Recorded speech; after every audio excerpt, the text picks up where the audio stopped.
আসসালামু আলাইকুম everyone. Cook and recipe চ্যানেলের আরেকটি পর্বে আপনাদের সবাইকে ওয়েলকাম জানাচ্ছি। আজ থাকছে তুলারডানি মাছের রেসিপি, খুবই হেলদিভাবে তৈরি করেছে। প্রথমে কুটে ধুয়ে পরিষ্কার করে নিয়ে একটু হলুদ গুঁড়ো, মরিচ গুঁড়ো আর একটু লবণ দিয়ে ম্যারিনেশন করে প্রায় 5-10 মিনিটের মতো রেখে দিব। আমি হেলদিভাবে তৈরি করেছি, সম্পূর্ণ ভিডিওটা দেখে নিন একদমই অল্প মশলায় ঘরোয়া পদ্ধতিতে। ফার্স্টে চুলে একটি প্যান বসিয়ে অয়েলটা গরম হওয়ার পরই মাছগুলো একে একে ছেড়ে দিচ্ছি। আমি মাছগুলো ভাগ করে নিয়েছি, আপনারা চাইলে আস্তাও রান্না করতে পারেন, কিন্তু আস্ত দিলে এটা ভেঙে যাওয়ার সম্ভাবনা থাকে, এই জন্যই কিন্তু আমি ভাগ করে দিয়েছি। এক সাইড ভাজা হয়ে গেছে, অপর সাইড উল্টে দিচ্ছে। বেশিও ফ্রাই না আর বেশিও কাঁচা থাকবে না, একদমই মিডিয়াম পর্যায়ে ফ্রাই করে নিব। এতে করে এর স্বাদ এবং কালার দুটোই পারফেক্টলি থাকে।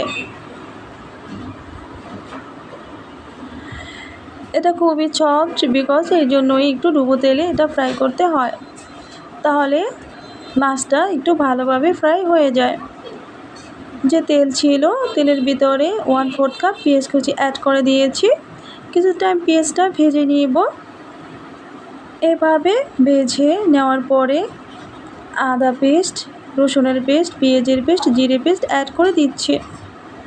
আমি কম মশলা দিয়ে রান্নাটা করব। আর নিচ্ছি বাটা মশলা, এখানে দিয়ে দিলাম বাটা শুকনো মরিচ। বাটা মশলা দিয়ে কিন্তু রান্না করতে খুবই ভালো লাগে। দিয়ে দিলাম 1/2 স্পুন হলুদ গুঁড়ো। মরিচ বাটা দিয়ে তরকারি রান্না করলে অনেক মজা হয়। দিয়ে দিলাম লবণ। দিয়ে দিচ্ছি অল্প পরিমাণে পানি। এর ভিতরেই মশলাটা একদমই গ্রেভি করে নিব। গ্রেভি করা হয়ে গেছে, আর একটু বেশি পরিমাণে পানি দিয়েছি। এর ভিতরেই মাছগুলো ভুনা ভুনা করে নেব। পানিটা ফোটার পরেই মাছগুলো একে একে ছেড়ে দিয়েছি।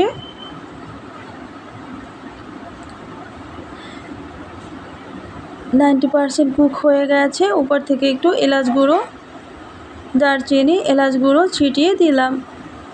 একদমই রেডি আমার তুলাডানি মাছের রেসিপি।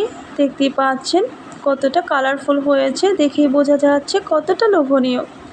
আপনারা চাইলে এভাবে হেলদিভাবে একদমই পারফেক্টলি কালার এবং সুস্বাদু টেস্টে এটা রান্না করে নিতে পারেন। বাচ্চা থেকে বড় সবাই এটা কিন্তু খুবই পছন্দ করে।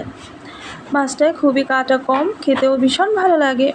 আপনাদের কাছে কেমন লেগেছে অবশ্যই আমাকে কমেন্ট বক্সে জানিয়ে দিবেন। সুন্দর হাতটা দিয়ে একটা লাইক করে দিবেন।